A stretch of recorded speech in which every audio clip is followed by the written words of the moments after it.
Halo Gideon, gimana kabarnya? Sehat. Oke, jadi Siap. di sini aku nanti akan jelaskan dua cara hidup. Kamu dengarkan baik-baik ya, oke? Oke, baik. Baik. Bentar. Dua cara hidup. Cara hidup.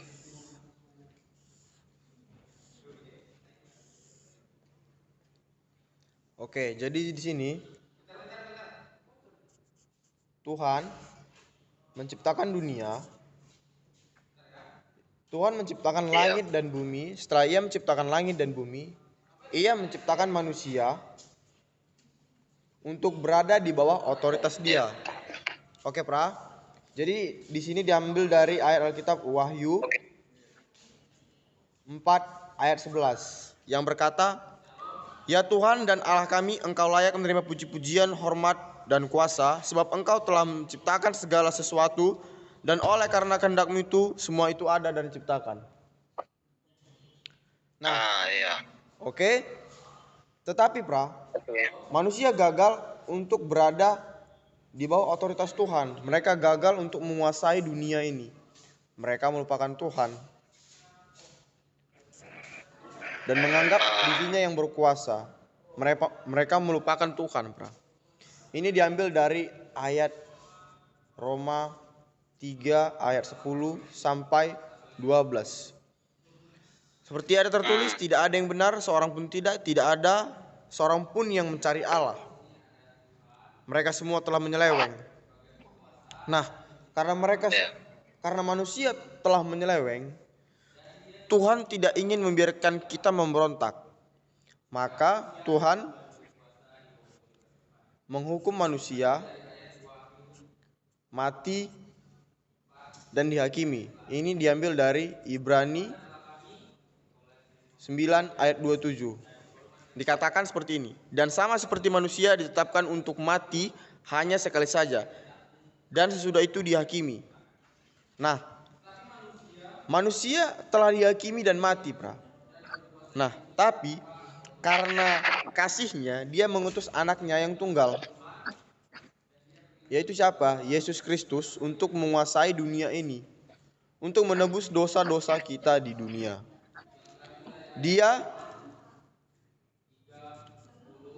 Dia mengorbankan anaknya yang tunggal untuk Iya. menguasai dunia ini. Ini terambil dari ayat Alkitab 1 Petrus 3 ayat 18.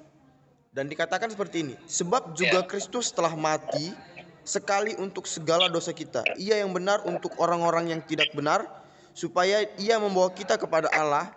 Ia dibunuh dalam keadaannya sebagai manusia, tetapi dibangkitkan menurut roh. Nah, setelah Yesus mati di kayu salib, ia pun berkuasa atas dunia ini. Iya.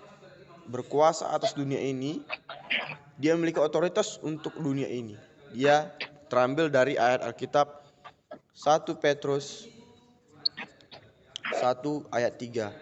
Dikatakan, terpujilah Allah dan Bapa Tuhan kita Yesus Kristus, yang karena rahmat-Nya yang besar telah melahirkan kita kembali oleh kebangkitan Yesus Kristus. Dan setelah Yesus memiliki otoritas untuk dunia ini, kita memiliki dua pilihan, Yang pertama itu hidup suka-suka,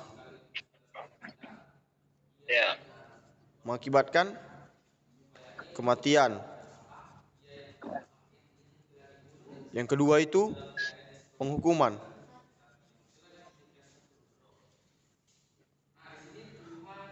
Dan yang ketiga penghakiman.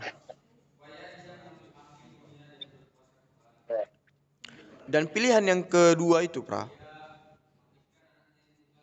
yaitu hidup ikut Yesus. Hidup ikut Yesus ini memiliki hidup yang kekal. Yang kekal. Ini terambil dari ayat Yohanes 3 ayat 36. Dikatakan, barang siapa percaya kepada anak, ia akan memperoleh hidup yang kekal. Tetapi barang siapa yang tidak percaya kepada anak, ia akan melihat murka Allah ada di atasnya.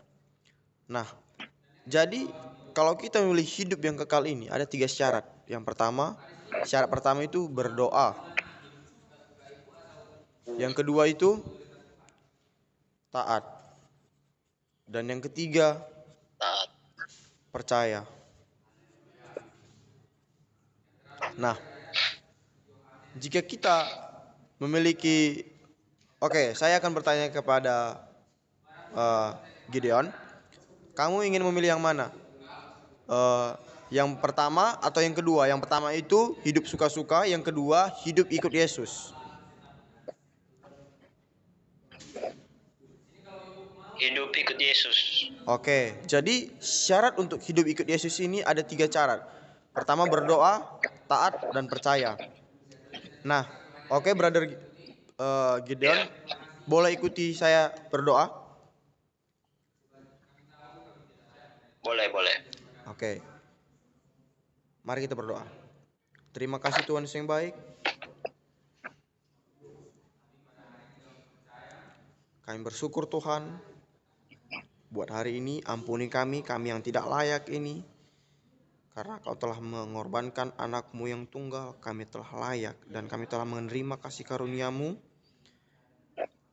Kami bersyukur dan kami mau menerima Engkau sebagai juru selamat kami. Hanya di dalam nama Yesus kami bersyukur. Haleluya. Amin. Amin. Amin. Oke, terima kasih Gideon telah mau mendengarkan penjelasan 2 cara hidup saya. Saya sangat terima kasih atas waktunya. Siap. Oke, Bro. Siap, Bro. Sama-sama.